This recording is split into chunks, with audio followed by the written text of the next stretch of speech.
Welcome back everybody. So I'm King Blacktooth. In this video it's all about the neutrals. Quite a lot of neutrals have been shown to us. These are things which are going to be in the closed beta, and I want to discuss each one. So the first one is Sarah. She's 3 strength silver, goes on the siege row, and I'm probably not going to say all these cards are neutral because they're all neutral. Add 4 strength to this unit each time a weather effect appears on the battlefield. Okay, so the reason I'm showing this, even though it's relatively the same, okay, the terminology is a little different, the wordage, but the main thing that's omitted from this particular ability is that it's immune to rain.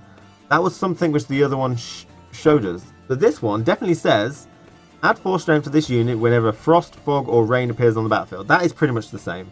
Immune to rain. Okay. So, that's a big deal. It doesn't seem to have an icon either. I don't know what they're doing with that. The previous one just had an icon, I noticed. But that might be an omission on Gwent DB's side. I'd like to think it's immune to rain, but it might not be. I mean, it might not be. You know, just hope that you get frosts and fogs played rather than actual rains. And there is actually one extra point that I want to mention. This says whenever frost, fog, rain appears on the battlefield.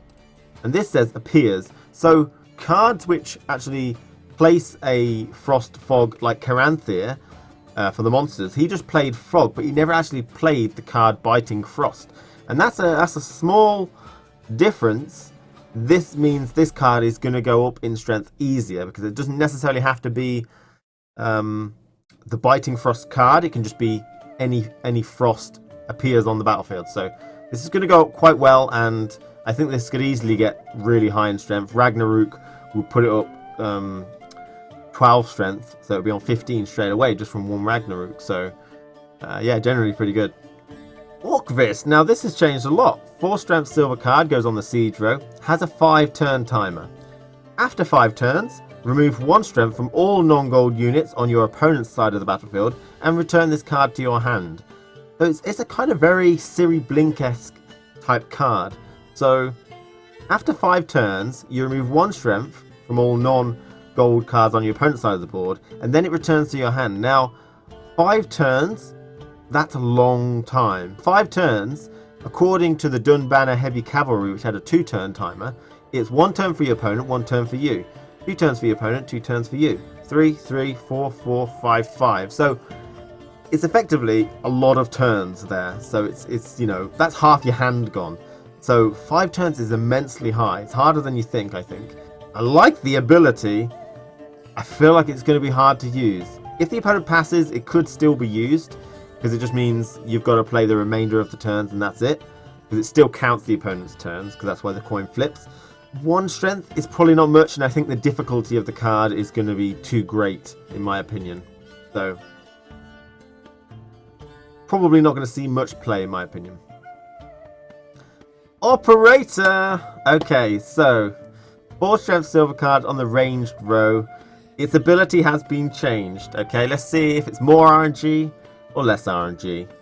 Choose a non-gold card in your hand, create a copy of it in your hand and your opponent's hand. Okay, that's scary actually, isn't it? I think that's really scary. So on the one hand, you want to copy a card which has a great ability, but then you're giving that great ability to the opponent. Now, if we start running through some of the abilities, we can start seeing some of them are just really painfully bad. Things like Neneki. No, do not want to give one of those to your opponent. Okay, that's a medic. So all medics are pretty much out. You've got spies. No, I don't really want to give that to my opponent. Musters could work. Things like Eskel and Lambert, however, they muster, but it only musters it from your deck. So you could copy Eskel or Lambert or Vesemir, and then, you know, you still get the card advantage that it brought you. And your opponent might not have that in his deck, so the muster wouldn't work very well. So musters are a viable target, just to get a little bit extra. Doesn't seem really that worth it though. What other abilities could we do? We could do some, you know, the encourage type things where it adds +3 strength, Hawker healers, those types of things.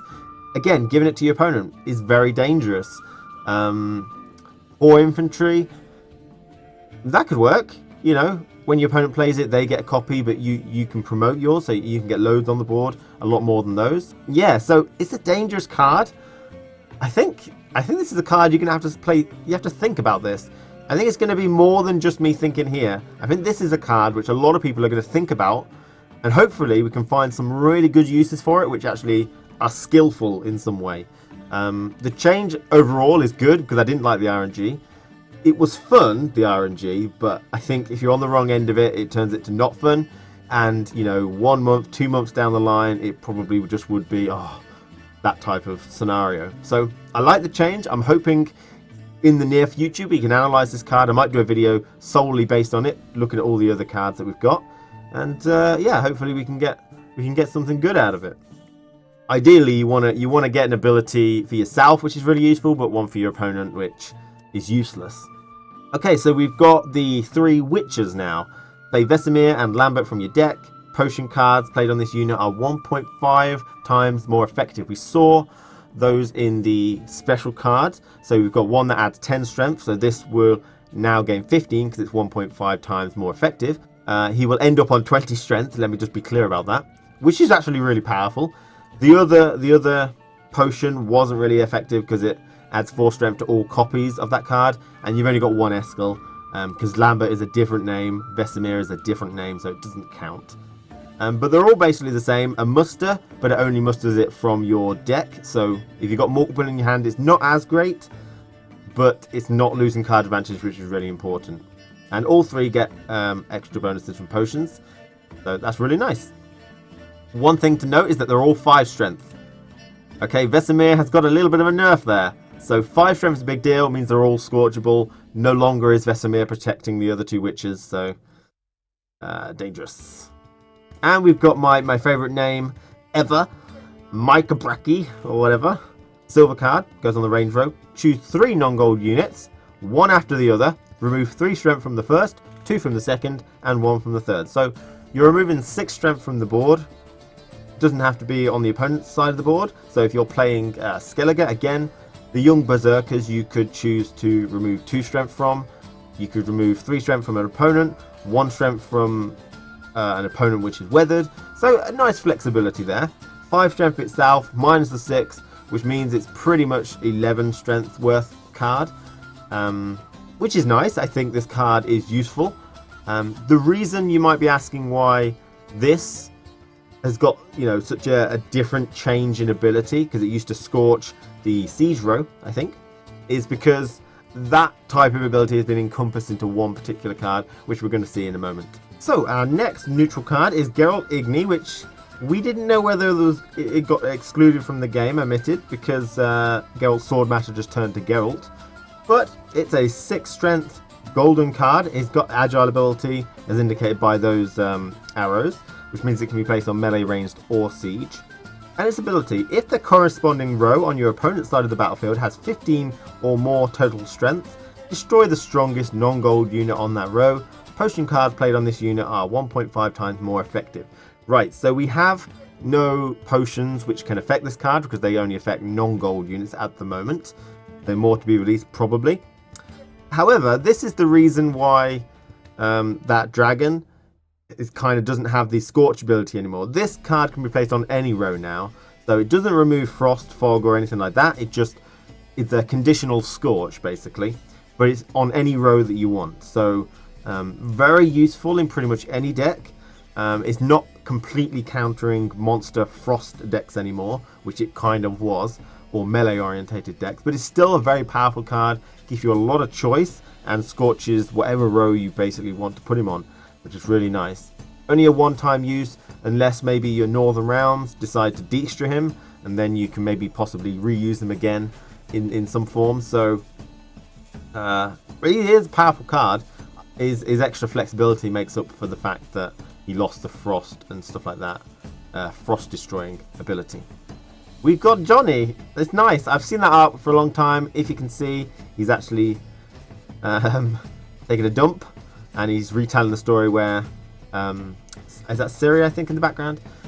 And right, 6 strength silver card goes on the siege row. Choose a card from your hand and return it to your deck. Create a copy of the card of the same bronze, silver, or gold status from either deck and place it in your hand. So a bit of RNG there, okay, which is fine. This is I don't think skillful RNG, apart from maybe building your own deck, but it can come from your opponent's side of the deck as well. But it's not outrageous. It's not gonna win the game for you. Obviously, the reason you do this is you think, okay, this silver card is not very useful at the minute. Like, for example, Aeromancy. If the opponent has tons and tons of immune to a weather card, like rain, and he's got loads of units on the rain, and he's already got a torrential rain down, you may want to return Aeromancy and hope to get a better silver card.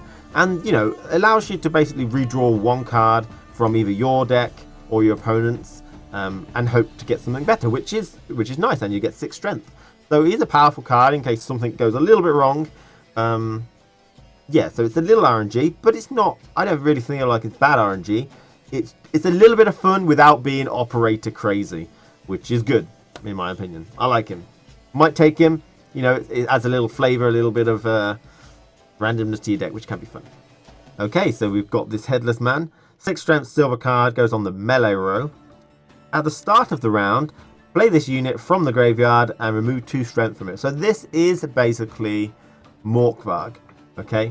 It's got less strength than Morkvarg, but it only removes 2 strength from itself. But it only comes out at the start of a round. So if you scorch it, it stays in there until the next round, and then it will come back out. Now, Morkvarg has also changed, so don't dismiss this one as, oh my god, why bother taking this, because Morkvarg is better. Morkvarg has changed as well, so let me just give you a sneak preview of Morkvarg. Okay, so this is Morkvarg as a sneak preview. This is not neutral, this is Skellige only, but I'm doing it for comparison reasons. So he's 5 strength. When destroyed, return this unit to the battlefield and remove 2 strength. So it's 1 strength less. It's still going to come back the same amount of times because it's an odd number, and it'll go down to 3, then it'll go down to 1, and then it'll come back out. However, this one comes out immediately. It's not as high a strength as it used to be. It was clearly a good card back then. I think it was like one of the best silvers in the Skellige deck in the Kill the Server stress test. So, you know, it's comparatively to this card, you know, they've got different abilities now. So this one is just as viable as Morkvarg. It's a little higher strength, come out the same amount of times, but only comes out on the round end. So it's kind of like a resilient that can't be removed, because Morkvarg could be scorched and removed again and again. This card basically will come out guaranteed on round 2, will guaranteed to come out on round 3, even though it'll only be on 1 strength. So this next card is Regis. It's a 6 strength golden card and goes on the melee row. New arc for the guy as well. When destroyed, transform into a Regis higher vampire unit and return to the battlefield. Now we don't get to actually see what that is. Probably the same now. He's got a little buff here. He's a golden card now, so that could still be 9, because that would make him 15 strength over 2 rounds, which is, you know, fine. I will show you a card in a moment. So I'm not sure where to go because we don't know what his higher vampire is, but I imagine it's going to be around 15 strength. But there might be arguments that it might be more around the 12, and the arguments being Geralt. Okay, he's a 12 strength golden card now, goes on the melee row. He has no ability as he did before. Potion cards played on this unit are 1.5 times more effective. So they might be overall reducing the strength of golden cards, or at least Geralt at least. So Regis might not go to 15. He might not be a 9 strength higher vampire. It might be more along the lines of 6 or something as well, maybe 7. But he is a golden card now, so he deserves to be a little high. Okay, so our next neutral card is Yennefer. Before we go on, let me just mention, if you look down there, overall deck statistics, used in 7.94% of all decks. People are already making decks of these, and it's only been about an hour, and I'm still trying to get through them. Yennefer, is a 9 strength golden card, goes on the siege row.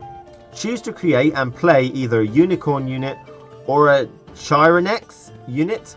We need to know what those are, okay? The Gwent database did say that they haven't uploaded all tokens, and they may get round to that before the closed beta, so we might be able to see what those cards do. 9 strength herself is pretty high. Geralt, again, is 12, so she's only like 3 off. So I'm wondering what the Unicorn and the Chironex could do without making her too powerful. Very interesting, that. Okay guys, so that is the end of the neutral cards, the newly revealed ones at least. There were things like Villain, Tret and Mirth that I didn't show, as well as Triss, Mistress of Magic, because they hadn't changed since we last saw them in my previous video. I do want to say that Zoltan Chivay here, he's, as you can see, he's got a bit of a nerf. We'll go on to Scoia'tael next. He is a Scoia'tael only one. I thought he was neutral. But, so there might be some omissions because some of the factions have been rejiggered. A neutral card like him. He used to be neutral, at least very old, long time ago, but he's now at least Scoia'tael. So yeah, Scoia'tael is next, and I'll see you soon, guys. Take care.